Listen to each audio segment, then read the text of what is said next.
제가 언제 그런 말씀을 드렸던 것 같아요. 여기 신문에 글을 쓰는 그 시인과 수필을 쓰는 작가가 전화통화를 하면서 서로 이런 말을 했어요. 그 시인인 그분이 저한테 해서 아는 말인데, 그 수필을 쓰는 분한테 시를 쓰는 분이 이렇게 말을 했대요. 야, 너는 그 한 줄로 끝날 수 있는 말을 왜 그렇게 길게 풀어서 쓰냐고. 시를 쓰는 사람의 입장에서는 아마 수필을 쓰는 사람에게 그런 말을 할 수 있을는지 모르겠습니다. 가끔 저는 설교를 하려고 이렇게 기다리고 있다가요, 오늘 나 설교 안 해도 되는데 딱 이렇게 느낄 때가 있어요. 근데 그때가 바로 설교 전에 이미 내가 전하고자 하는 내용이 찬양으로 기도로 충분히 전달이 되어지고 또 교인들 가운데서 아멘으로 화답이 되어지고 나잖아요. 그러면 내가 굳이 또 나가서 말을 해야 되나 이렇게 느낄 때가 있는데, 오늘도 바로 그런 하루 같아요. 우리 브루스 그 찬양 특송한 거 그 내용대로만 여러분들이 받아들이고 아멘하고 사시잖아요. 그러면 제가 굳이 설교할 필요가 없을 정도입니다. 그러니까 안 해도 되겠죠. 그래도 아멘하는 사람은 없네. 다행입니다. 그 에레미야에 대해서 제가 3번 설교를 하려고 했거든요. 근데 2번으로 끝내기로 했습니다. 왜 그런 말이? 이번 주 중에 한국에 계신 저희 어머님께서 전화를 하셨는데 울면서 전화를 하셨어요. 설교 듣고. 근데 하시는 말씀이, 말씀에 뭐 은혜 받아서 이러면 좋은데 그게 아니고, 네가 에레미야처럼 고생한 것이 생각나서 이러면서 그냥 우시더라고요. 그래서 내가 3번 하면 안 되겠다. 그래서 2번으로 끝내야 되겠다 생각을 했습니다. 그래서 오늘이요, 에레미야 설교 마지막으로 이렇게 마무리 지으려고 합니다.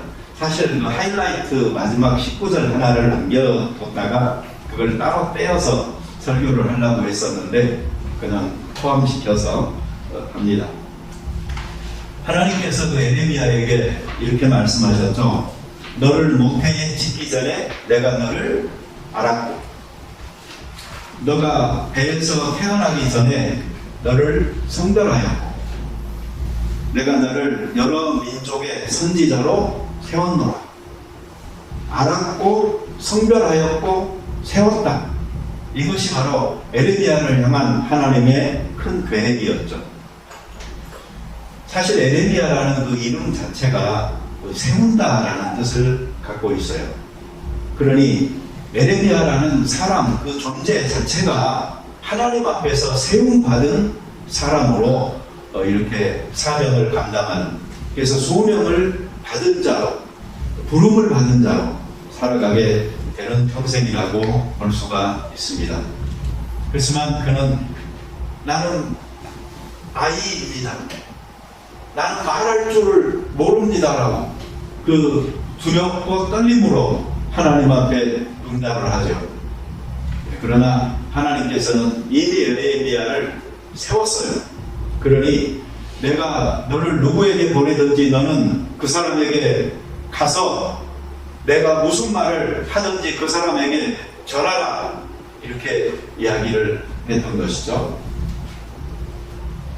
그러면서 2가지 환상을 보여줍니다. 그 첫 번째 환상이 살구나무 환상이에요.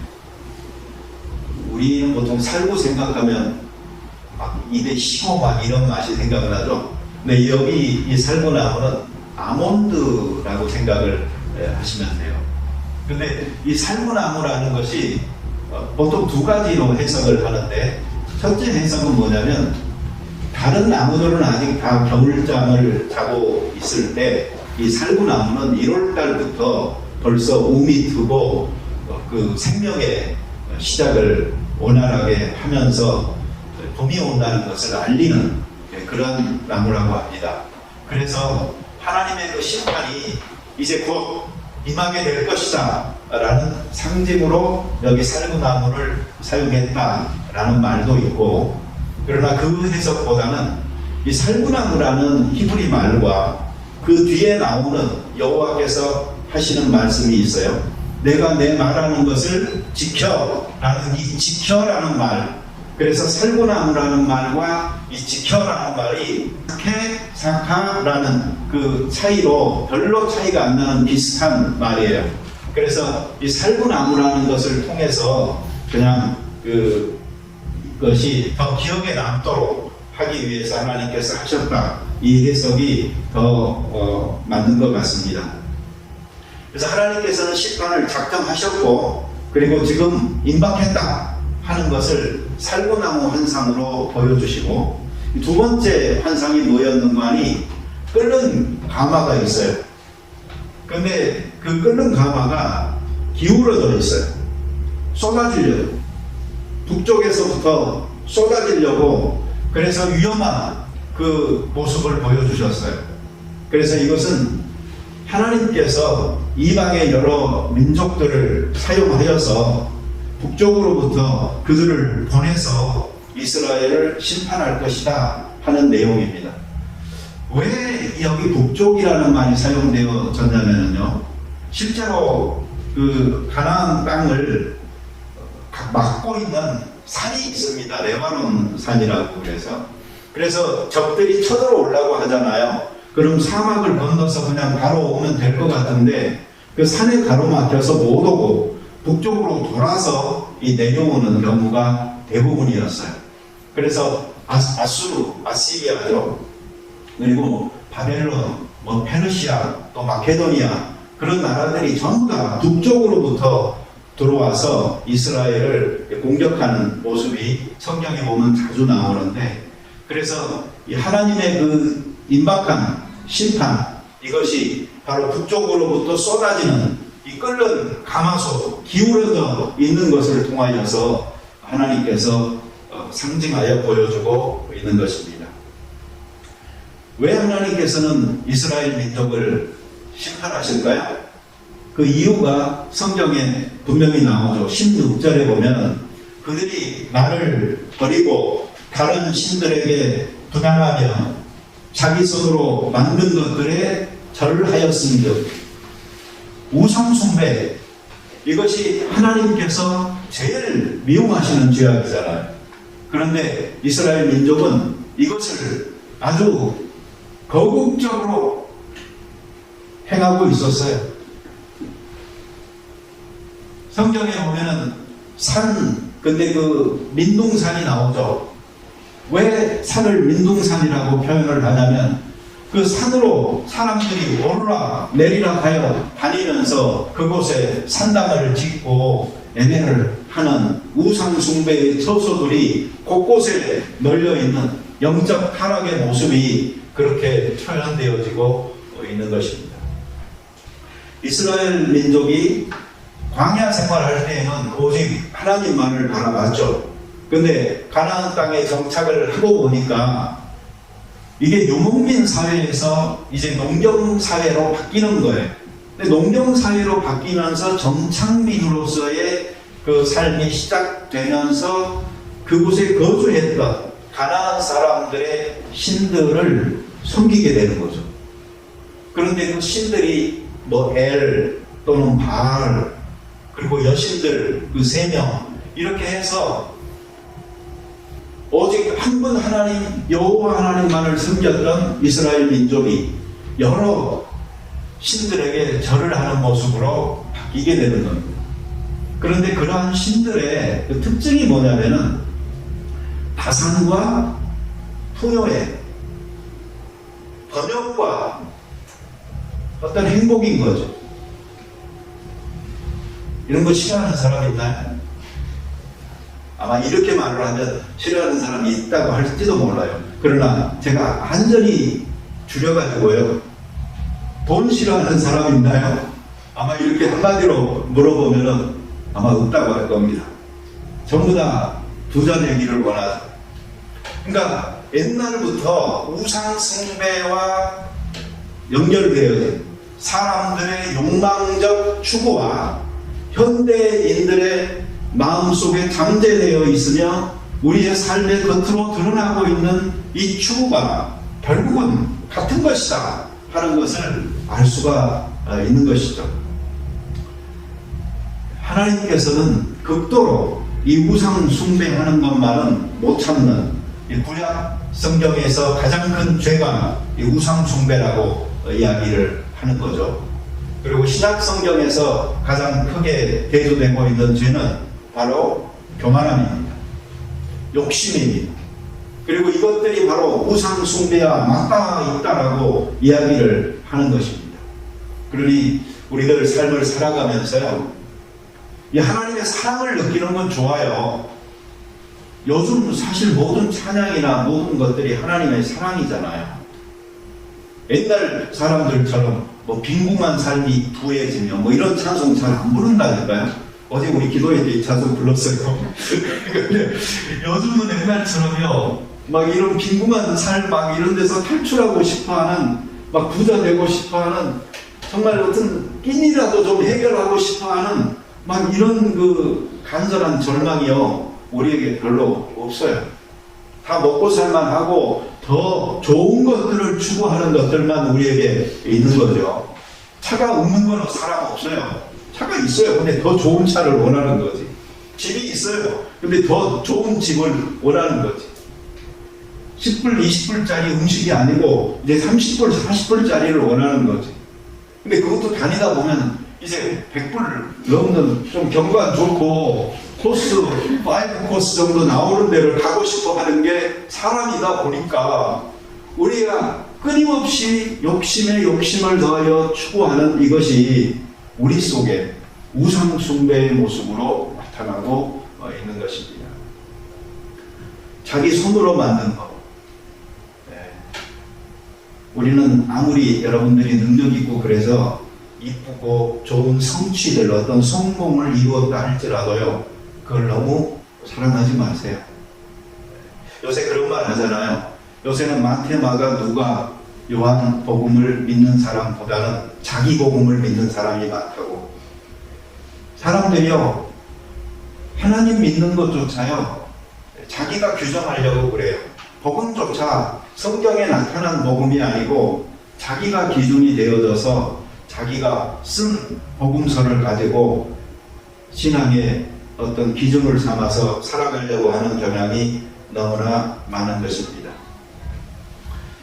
하나님께서는 에레미야에게 허리를 동이고 일어나 말하라 이렇게 외치십니다. 여러분, 허리를 동이라, 이 말은 지금 벨트 안 매신 분 있어요? 벨트 안 매신 분들은 좀 이상할 거예요. 뭔가 좀 불안할 거예요. 느슨하니.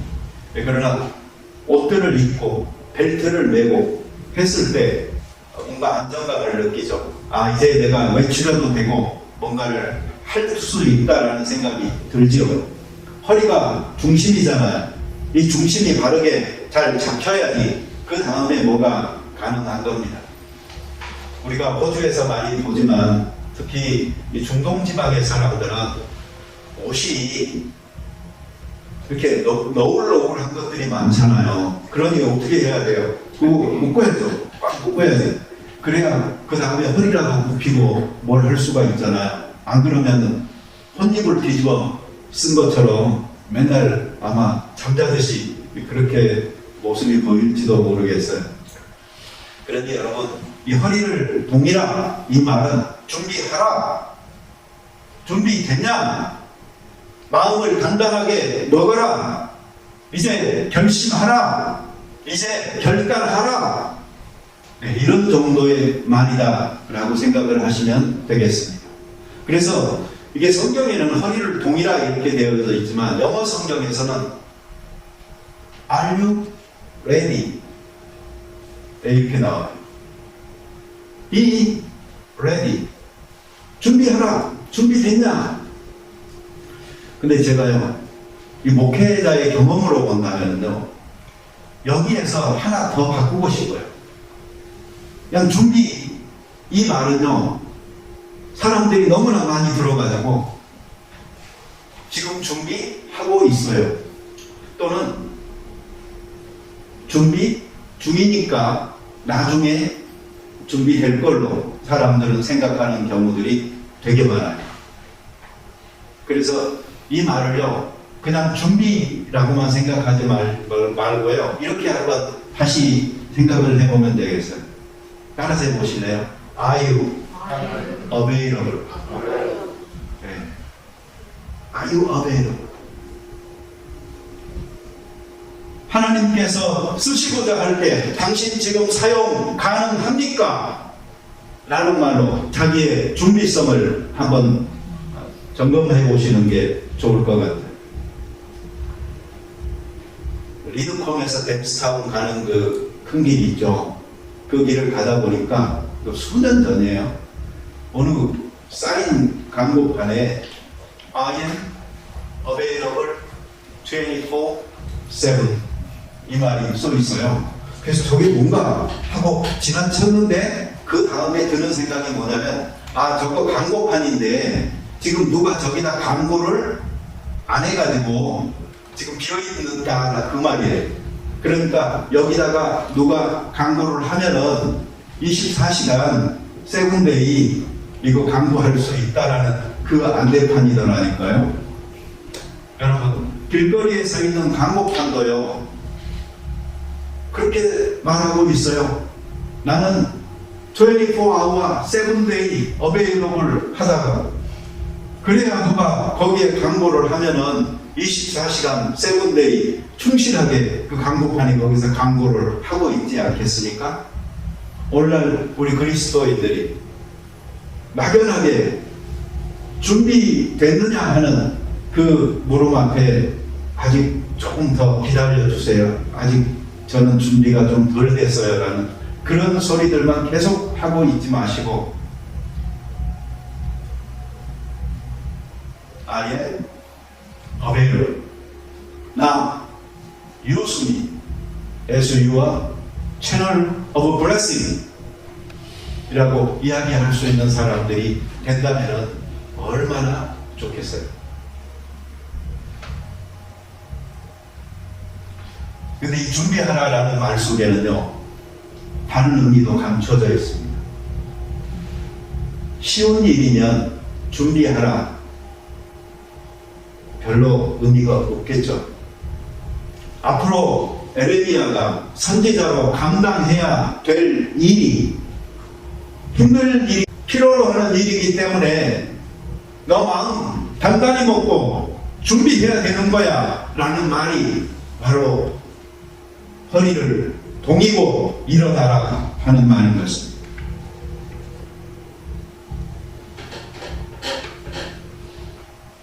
그래서 하나님께서는 17절에 보면 두려워 말라 이렇게 말씀하고 계세요.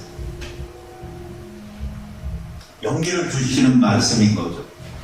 은혜에 사로잡힌 자들, 바로 그들이 정말로 두려워하지 않을 수 있습니다. 여러분, 하나님 앞에서 떠는 두려움은 가져도 괜찮아요. 그것은 여러분에게 더 큰 용기를 줄 것입니다. 그러나 그 용기를 가지고 나서 사람들 앞에 떨지 마세요. 하나님께서 내가 너와 함께 한다, 내가 너를 구원하리라, 너를 도와주리라 라고 말씀하고 있는데, 소명을 받은 자에게 주시는 확신으로 우리를 힘있게 하시는데, 그럼에도 불구하고 우리에게 두려움이 있어서 하나님이 가라는 곳으로 가지 못하고 하나님께서 말하라 하는 것을 말하지 못한다면 그건 선지자로서 자격이 없는 것입니다. 여러분, 제가 작년인가요? 사랑장애에 관한 설교를 다시 시작을 했다가 멈췄죠. 어디서 멈췄죠? 내 몸을 불사르게 내어줄지라도 사랑이 없으면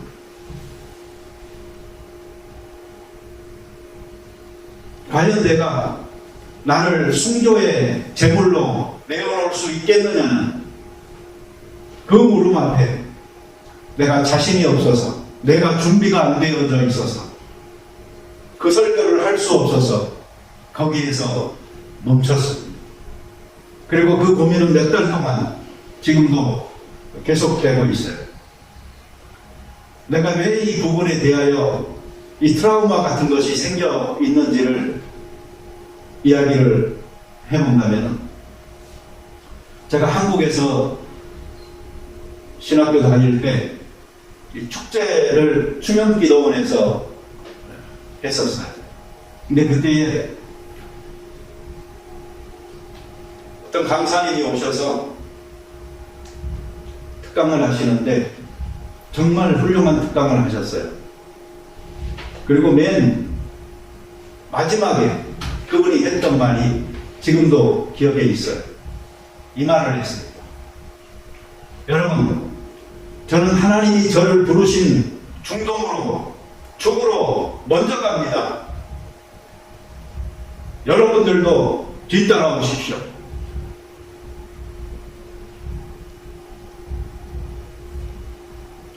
우리는 그때 아멘 했고,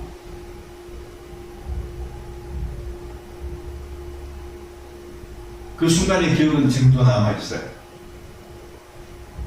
근데 제가 여기에 와서 공부하고 목회하면서 그 당시에는 인터넷 이런 게 활발하지 않았으니까 잘 몰랐어요. 근데 나중에 인터넷 이런 게 이제 활발하게 되고 하면서 내가 그 사람, 내가 그분이라고 안 했습니다. 소식을 접하고 보니까 한국에서 목회 잘하고 계시더라고요. 그래서 그때 어떤 느낀 적이 일종의 그 배신감 같은 게요, 저에게는 있어요. 저 사람은 분명히 자기 먼저 죽으러 간다고 했던 사람인데 아직 살아있네. 그리고 저렇게 영광받는 목회를 잘하고 있네.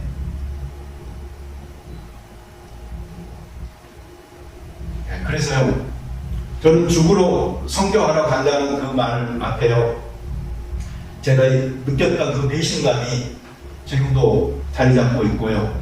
그래서 저 자신도 내가 죽으러 또는 순교하러 뭐 하겠다 하는 말을 저도 못하고 있는 이런 현실인데요.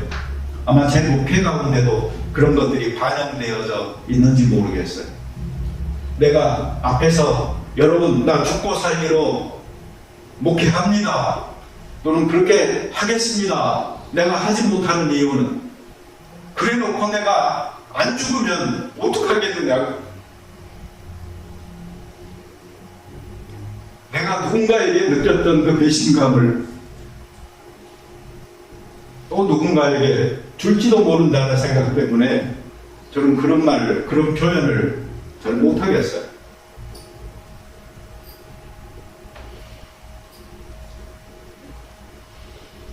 두려워하지 말아라, 허리를 단단하게 매라, 이 말은 에레미야가 앞으로 감당하게 될 일이 너무나도 그 자신으로 감당하기 어려운 고난들이 많을 것이기 때문에 하나님께서는 그를 준비시키는 것입니다. 실제로 그는 그의 친척들이나 동료 제사장들로부터 미움을 받았습니다. 그는 유다의 멸망을 선포하는데 특별히 7장부터 10장까지의 내용을 보면은 정말 규탄하는 그 마음으로 하나님께 돌아오라는 음성을 바라고 있는 것을 볼 수가 있습니다. 그래서 그는 나중에 성전에 못 들어가게 됐고, 나중에는 자기의 그 심부름꾼 또는 대언자 바룩을 통하여서 메시지를 글로 써서 보내서 이스라엘 백성들로 하여금 읽을 수 있도록 했던 그런 사람이었습니다. 그것이 나중에는 왕에게 들어가서 왕이 한 장 한 장 읽으면서 그 서기관들이 불태우는 장면도 성경에는 기록되어져 있습니다.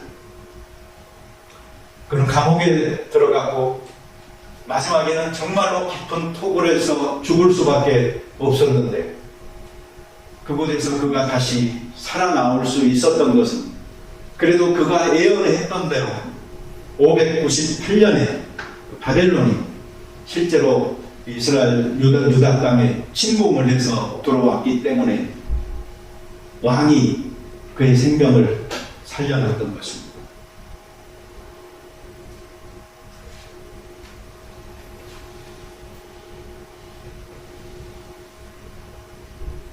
하나님의 사람들은 하나님의 부름이 너무나 고귀하기 때문에 자기의 부족함을 알면서도 응합니다. 응하고 난 다음에 한 번 사명 감당하고 끝나면 좋겠는데 한 번이 아니고 시간이 길어지면서 지속적으로 명령에 순종하여 심부름꾼을 해야 되는 삶을 살아가게 되는 것은 대단히 어려운 것이고 이런 과정에서 그 스스로가 업앤다운을 경험하게 되는 것입니다. 그 대표적인 사람이 아마 삼손인 것 같아요. 삼손처럼 사사로서 하나님 앞에 붙들림받아 쓰임받다가 또 다운됐다가 마지막에 다시 또 머리가 자라면서 회복되어지고 하는 것을 경험하는 사람도 별로 없죠. 근데 이 에레미야는 어찌 보면은요, 한평생의 삶을 너무나 충실하게는 살았지만 그 자신으로 본다면은요, 재미없게 살았어요. 엘리사는 기적이라도 막 행했잖아요. 갈멜산에서 정말 불을 내려서 그 재물을 태우는 승리도 맛보았고 하이라이트가 그의 삶 속에 있었어요. 그런데 여러분, 에레미야 애가 어디를 읽어봐도요, 기적하고는 관계가 먼 사람이 이 에레미야예요. 정말 하나님께서 에레미야에게 그런 능력을 주셔서 그의 고난만큼 그의 삶에 있어서의 그 놀라운 반전들도 좀 있었으면 좋겠는데 그렇지 못하고 지속적으로 눈물의 선지자로서 그 고난을 경험하면서 살아가는 예레미야의 삶이라는 것은 때로 우리들이 정말 그 사도 바울 했잖아요. 우리가 사방으로 우겨쌈을 당하여 짓눌려도 그것이 비록 삶의 실제적 환경이라 할지라도 그 안에서 끊임없이 불타오르는 그 소명의 불꽃으로 하나님 앞에서 자기 삶을 감당하는 삶을 살아갔듯이 우리 모든 교우들도 때로는 엘리야와 엘리사와 같은 축복이 아니고 에레미야처럼 삶의 어떤 반전이나 극적 기쁨의 승리의 순간이 없이 고난의 연속으로 점철된 삶을 살면서 사명 감당하라는 소명을 받았다 할지라도 그 길을 꾸준하게 걸어가실 수 있는 여러분들이 되어줬으면 좋겠어요. 우리가 미소, 사소, 인이라는 말 하잖아요. 믿음, 소망, 사랑, 소명, 그 약자예요. 미소, 사소. 그리고 인은 무엇의 약자죠? 여기 사람이 인자 하면 우리 교회 나온 지 얼마 안 되신 분이에요. 인내의 약자예요. 믿음, 소망, 사랑 가지고요. 그리고 사명 따라서 인내하면서 살아가는 삶.